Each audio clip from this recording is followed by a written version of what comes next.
Oh, go on. Yes, go on. Right, so the rig I'm going to start off with today, down here on the coast having a go at the wrasse, is a free rig. I'm up quite high, so I like the benefits of the angles this will create and how the weight will tap on the bottom and I get a good bit of feel. I've just got, I think it's a 7 gram, half ounce even, it's a 14 gram, isn't it? A sinker there with a swivel eye. That's very important. You want a big eye on the swivel so it will go over your leather knot. Just normally, that's a plastic bead in this case, you can use what bead you like. And I got a 1/0 Monster Nogales heavy gauge hook on, which I've debobbed. To that I'm going to add a Rooneys Ned, which I put a little belly slot in with the hook, and I'm just opening up a bit more there, just so that when I rig it, I'll show you now. Some of you might have seen this already. So in it goes, out through the belly, twist it up around the hook so that it sits on the hook keeper, and then with your fingers line up where it's going to go through there, and then just place it straight through the middle of the bait. And that's what we call weedless rigging or Texas rigging. And then because I got that belly slot, this will go down further before it realizes all the plastic, so exposing your the gape of your hook more. I also do this with a lot of my baits. I just make that hole that the hook's gone through a lot bigger so that happens a lot easier. And then the critical bit is to expose it. So to do that, we pull the plastic towards the hook eye and drop it over the hook point. There you have a perfect little bass bait. Should I start catching a few? I'll experiment with a few different colours. I might do that anyway. This is the Black Ned with green and red glitter in it, and to me that looks like a lugworm, and I haven't used these for a while. But we're going to start off with that, and then we'll try the Texas rig if that's not working with a different bait. I always set my drag really tight. I like to have it so that only on the hardest of pulls will it give anything at all, because you don't want those wrasse getting back into the refuge. So what gear am I using today then? Well, I've already mentioned the free rig which we got on there. You can see the bone weight sliding on there with the bead and the hook and the bait. Rod for the day is the Major Craft Cross Stage Hard Rock Special CRX 802 MHS. It's 8 foot, lure weights of 5 to 30 grams. Braid diameters of 0.8 to 2 PE. It's a beautiful rod, very strong, ideal for somewhere like this where there's going to be a lot of pressure on the gear because you're fishing down, further down off the rocks at a distance. The reel I've got on today is the Shimano Stradic 4000 XG FL. Had this for a year or two now, and it's a great reel. Got some guts. Seems to be holding up to the soap water very well. All I do, this is in the 4000 size. I've got 20-pound casking superpower braid on there with a 15-pound fluorocarbon leader tied on with what I call my abbreviated or on the bank FG knot. Great knot, goes through the rod rings, have as long a leather as you like. Just go for it, Ed.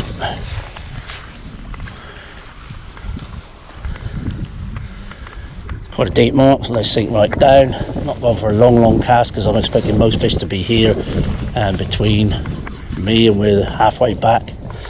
So I'm fishing a Ned here, so I'm giving it's a stick bait, I'm giving it lots of rattles and some pauses.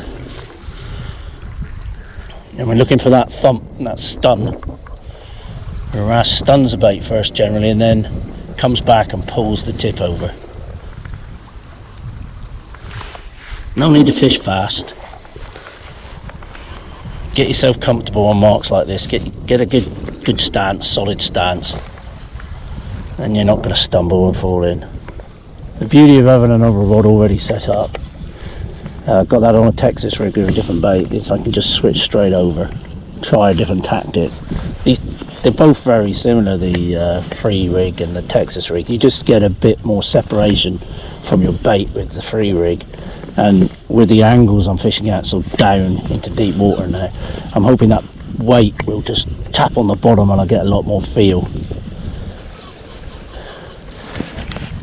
Hopefully you can see that. I'm right down on the rock face now. And what I'm going to do is I'm going to inch it up a few inches up, so it's effectively suspended in the water column, just to see if there's sat in any nooks and crannies higher up. Right, time for a change of bait. But if they're not catching, who knows what it is. Let's clip it up, go get the other rod. So, what's the rod and reel now? Fortunate enough to have a couple of rods and reels, aren't I? So we've got the Savage Gear Finesse, my old reliable, caught me hundreds and hundreds of wrasse, and they don't make this anymore, but you can pick it up. It's about 105, 120 pounds. The beautiful rods, a Penn Slammer 3500, which I'm going to do the drag up on now. So this is real workhorse of a reel. I've had it for about 3 years now.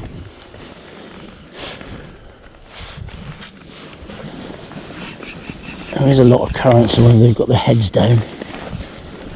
Now this bait I've got on now, this is my favourite stick bait.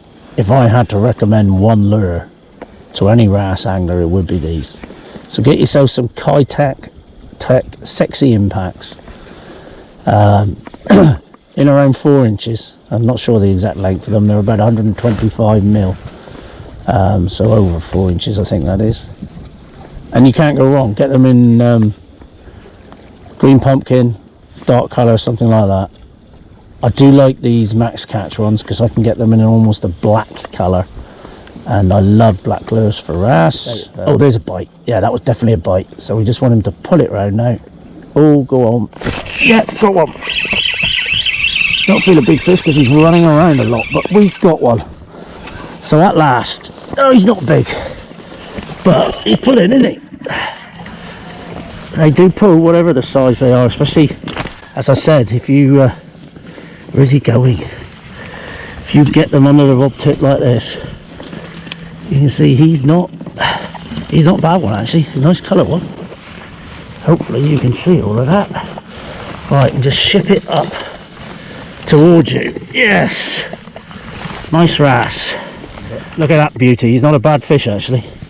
Good 2-3 pounds. We had a change of bait, didn't we?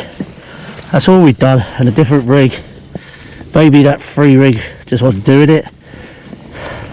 So I'm just going to grab him below the pecs, or like that. Yeah, it's a beautiful fish, isn't it? Look at that. I'd say he's about 3 pounds. I'm not going to weigh him.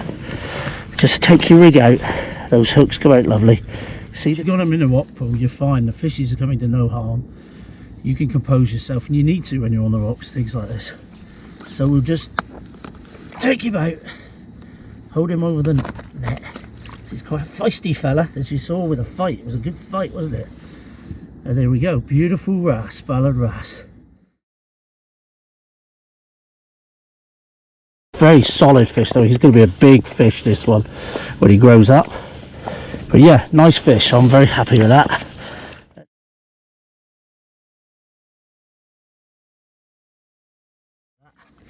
Let's get that fish back. Just extend this net out.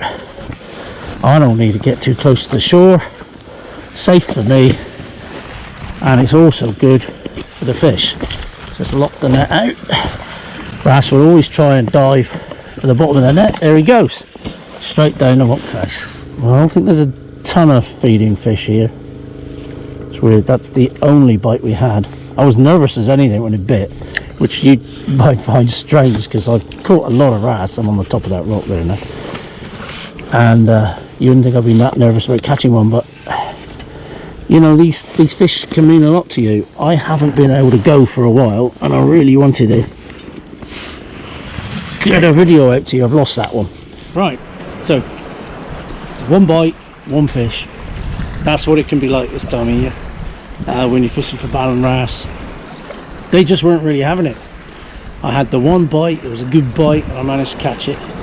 It was on my traditional stick bait. I don't really think the bait made a difference because I had more casts with that bait and didn't catch.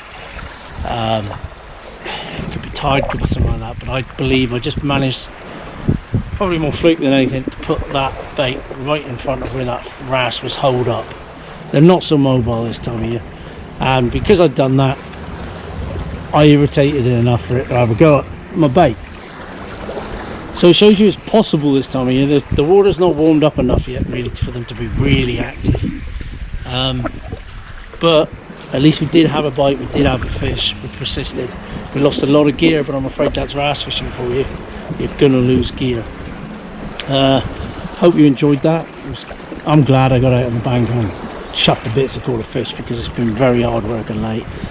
When I have got out, conditions haven't been right. I've been peeing in the wind a bit, and as I said, I haven't been feeling the best. So anyway, please like and subscribe.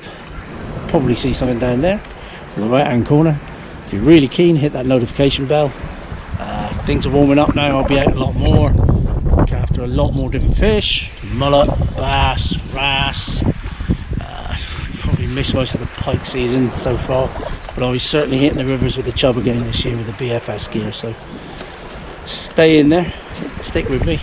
Thanks for hanging in there over the last month or so when I haven't really put a lot of videos out. I do appreciate it, and really appreciate your feedback. Cheers, Constant Angler.